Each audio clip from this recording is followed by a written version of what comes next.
اللہ الرحمن الرحیم۔ میں بحیثیت قائد تحریک پاکستان زندہ باد موومنٹ کی صدر سید ایاز ظہیر ہاشمی آپ سے مخاطب ہوں۔ میں سب سے پہلے کراچی سے لے کر خیبر تک اور گلگت بلتستان سے لے کے آزاد کشمیر تک تمام ساتھیوں کو مبارکباد پیش کر رہا ہوں کہ جس انداز میں وہ اور جس طریقے سے وہ جدوجہد کر رہے ہیں اور پاک فوج کے ساتھ کھڑے ہیں اور سبزداری پرچم کو لہرا رہے ہیں، انشاءاللہ یہ ان کی جدوجہد کو میں سلامی عقیدت پیش کرتا ہوں۔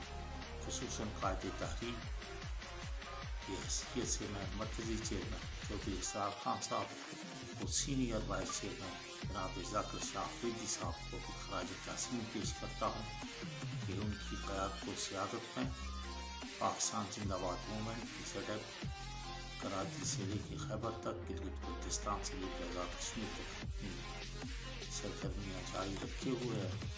میں یہاں پہ تنبیہ کر رہا ہوں ان عناصر کو جو ناپاک سازش کر کے PZF کے پیغام کو سبوٹاج کرنے کی کوشش کر رہے ہیں۔ ہم نے پرویز شاکر، اکرم گل جو وسیع بھائی ہیں ہمارے، ان کو مینارٹیز افیئر میں چیئرمین اور سیکرٹری جنرل مقرر کیا۔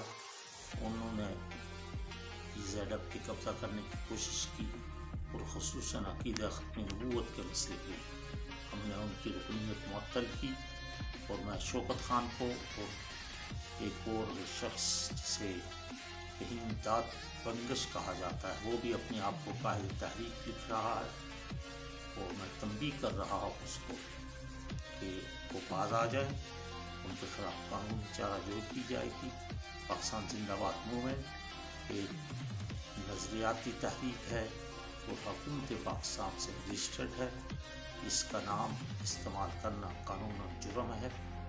کراچی سے لے کے خیبر تک اور گلگت بلتستان سے لے کے آزاد کشمیر تک لاکھوں افراد اس کے ساتھ وابستہ ہیں۔ ہم کل بھی پاک فوج کے ساتھ کھڑے تھے، آج بھی ہیں اور انشاءاللہ فوج کے ساتھ کھڑے ہیں۔